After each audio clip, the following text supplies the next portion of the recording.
Good morning, Rebels, and welcome back to my life. Like most of you, I was very excited when the TFIOS movie came out recently. Unlike most of you, all of whom are better people than I am, I have not been able to see it yet. What can I say? I don't have a lot of time to go see movies these days. Anyway, in lieu of seeing the TFIOS movie, I thought I would take some of my favorite quotes from TFIOS and analyze what the hell they mean. Props to those of you who snickered when I said Lou in that last sentence. Of course, there's a lot of amazing quotes in that book, and presumably the movie, and I tend to overanalyze things, so I'm gonna take one at a time, and we'll start with the second most popular one on Goodreads. My thoughts are stars I cannot fathom into constellations. Oh, Mr. Green, I hate that you're pretty much better than me at everything. Vlogging, writing, having poofy hair, you name it. Alright, so let's begin. What are constellations anyway? They're groups of stars that humans arbitrarily decided looked like other things. Things in real life or things in mythology. We did this, of course, to try and find meaning in the sky because we were afraid of how big the world was and how small we were. So it's easy to say that Augustus can't bring order to his thoughts, can't find a deeper significance or pattern in them, but like Inception, we have to go deeper. Augustus writes these words right after claiming to be a bad writer, and what do constellations do? They tell stories. So Augustus is also telling us that he can't form a coherent plot from the thoughts in his mind, either as a writer or as an individual. After all, he's the one who's afraid of being forgotten. Maybe if he could just arrange his thoughts into the right pattern, he'd be remembered just a little bit longer. Because there's another thing that constellations are, and that's eternal. Well, not actually. As the galaxy twists and turns, the constellations will change, but you get the point. We look up at the sky and see the same Orion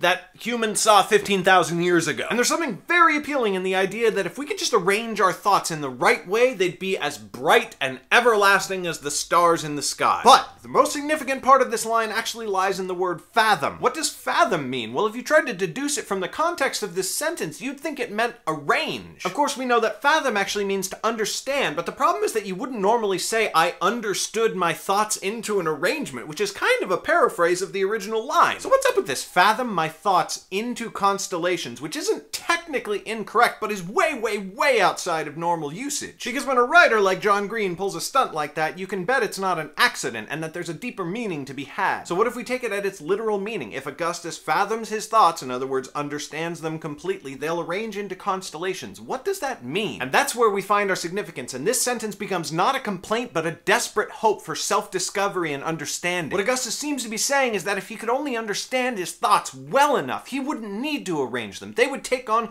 their own arrangement, their own order, and their own deeper meaning. It's an expression of self-doubt and a hope for the eradication of that self-doubt. He's saying that he doesn't understand his own thoughts, and if he only could, then everything would make sense. The point of his life and the meaning of his existence would finally seem to have some answer, something that he could actually understand and relay to other people, and then find the immortality that he's wanted pretty much his whole life. And coming from a cancer-stricken teenager, that's some pretty deep and powerful shit, man. Thanks for listening, Rebels. I'll try to do more of these in the future, but right now, I think I might need to go have a good cry. Bye. Thank you for watching this video. I hope you enjoyed. I post anywhere between 5 and 10 videos on my YouTube channel every week, and they're all free. They're free because of my patrons over on Patreon.com. Patreon.com allows people like you to support independent artists like me with a small monetary gift once a month. For as little as $1 a month, you help me keep doing this and everything else that I put out for free, and you get special prizes and bonuses exclusive to patrons. So if you can help, pop on over to Patreon.com at this link, which is also in the description, and become a patron today. And if you can't, I still love you, kid. See you next time.